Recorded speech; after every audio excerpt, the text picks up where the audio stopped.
you've spoken about the opposites theory. So what is this Yes. opposites theory that you mentioned? Yes. So, sir, this opposites theory, and by the way, sir, this is just a moment of epiphany for me. Hmm.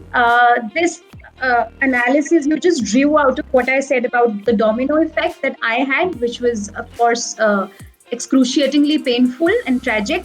Uh, and you compared it with the ripple effect, which I talk about creating in the world. I think this is a moment of epiphany for me, and I never even realized it. Thank you for making me realize this just now. I think this could not have been an opportune time for me to realize that. Thank you for that. Coming to the opposites theory, well, so I think first I'm thinking that this is a best example. Domino effect, it was negative, and I created a ripple effect, which is ultra positive. But okay, so opposites theory is that I want everybody who's watching this today, I want you to think, and it is very simple logic. If you have a table in front of you, there is a top of the table, and naturally it has a base. If on a mountain there is a peak of the mountain, so there has to be a valley. If there is a pot of, say, cold milk, you heat it, it becomes hot, and then if you leave it for a while, it will become cold. What I'm saying is that for a virtue to exist in place, its opposite needs to exist as well.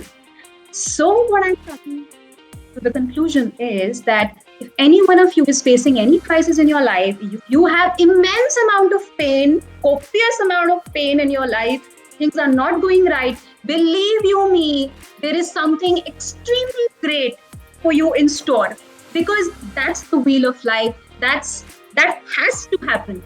That's why rock bottom makes rock stars. And I'm so glad we have one such example today here, in And the I know form you're of. referring to yourself. Oh, no, no. Yes, I really want you to get this. So this is amazing. You know what you just spoke about opposites. Consider one thing.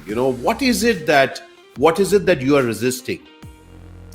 Now, through my life, I mean, if you look at, there are certain opposites that I resist, and guess what? When I see it in the light of what you've just shared, a powerful thing comes up when we engage in such conversations. So for me, I am engaging in a conversation with you, Swati. The stuff that you've written, the person who you are.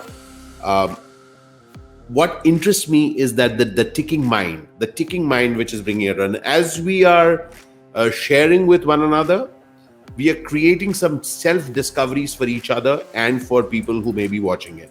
All right. Now consider for a moment, that is at the core, because when we take a pause and look again, something there's obvious, like tuck, it is like this. And then when we take a pause and we look again, that is when the hidden, the stuff which probably lay dormant, which lay deep within, beneath, that comes out.